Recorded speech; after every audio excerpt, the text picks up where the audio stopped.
मोदी विरोध के चक्कर में कांग्रेस के लोग हर वक्त कुछ ऐसा कर देते हैं जिससे वो खुद फंस जाते हैं। एक तरफ पीएम मोदी देश हित में काम कर रहे हैं, लेकिन कांग्रेस के लोग सिर्फ पीएम मोदी पर अपमानजनक शब्द का इस्तेमाल कर रहे हैं। पीएम मोदी हर वक्त देश की सेवा में लगे हुए हैं।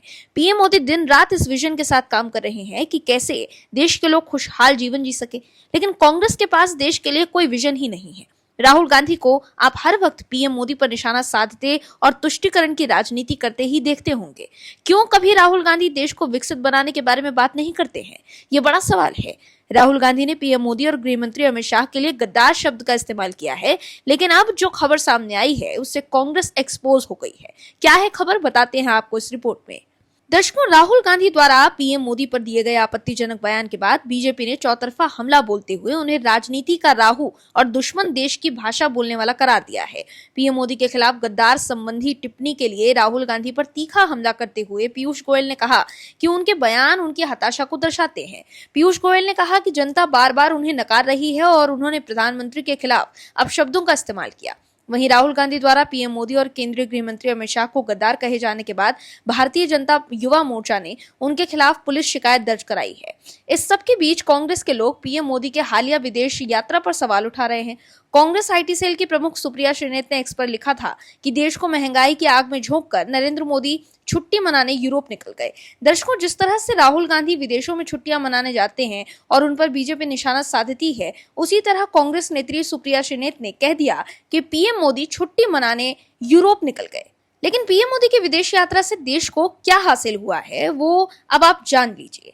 दरअसल पीएम नरेंद्र मोदी ने 15 मई से 21 मई तक यानी 6 दिनों में 5 देशों यूएई, नीदरलैंड, स्वीडन, नॉर्वे और इटली का दौरा किया।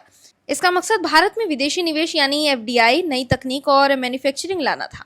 इन देशों में हुए समझौतों से ये साफ है कि आने वाले वर्षों में भारत में करीब 3.8 लाख करोड़ रुपए का निवेश हो सकता है। पीएम मोदी के दौरे का मुख्य फोकस ऊर्जा सुरक्षा, रक्षा, नई तकनीक, सेमीकंडक्टर, ग्रीन एनर्जी और यूरोप के साथ व्यापार बढ़ाना रहा। इस दौरे में भारत ने कई महत्वपूर्ण समझौते किए जिनसे आने वाले वर्षों में अर्थव्यवस्था, रोजगार, तकनीक और रणनीतिक ताकत बढ़ने की उम्मीद है। इस दौरे के दौरान पीएम मोदी ने अलग अलग सेक्टर्स की 50 से ज्यादा ग्लोबल कंपनियों के सीईओ और सीनियर अधिकारियों से मुलाकात की। इनमें से कई कंपनियों की भारत में पहले से ही मौजूदगी है। पीएम मोदी के साथ बैठक के बाद भारत में उनका कुल निवेश करीब 180 अरब डॉलर होने का अनुमान है। कुल मिलाकर देखें तो पीएम मोदी के यूएई, नीदरलैंड, स्वीडन, नॉर्वे और इटली दौरे का मकसद भारत में विदेशी निवेश लाना, नई तकनीक और मैन्युफैक्चरिंग को बढ़ावा देना है।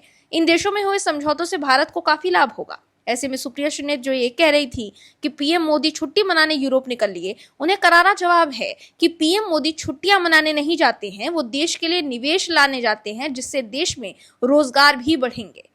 वहीं पीएम मोदी द्वारा इटली के प्रधानमंत्री मेलोनी को टॉफी देने के मामले को लेकर राहुल गांधी ने कहा था कि आर्थिक तूफान सर पर है और हमारे प्रधानमंत्री इटली में टॉफी बांट रहे हैं। ये नेतृत्व नहीं, नौटंकी है।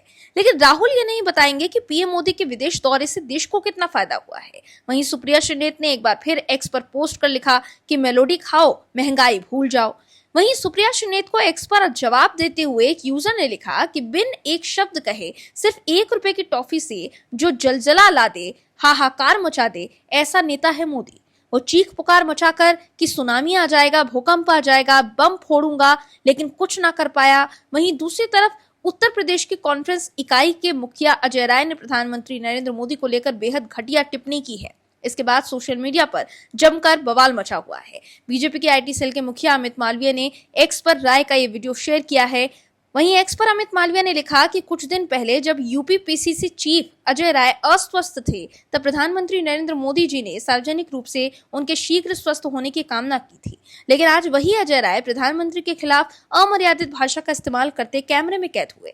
यही कांग्रेस की राजनीति का स्तर है, शिष्टाचार का जवाब अभद्रता से। वहीं शहजाद पूनावाला ने एक्स पर लिखा कि राहुल गांधी के गद्दार वाले अपमानजनक बयान के बाद अब कांग्रेस ने फिर से सारी हदें पार कर दी है। तो देखा आपने कैसे कांग्रेस चौतरफा घिर गई है।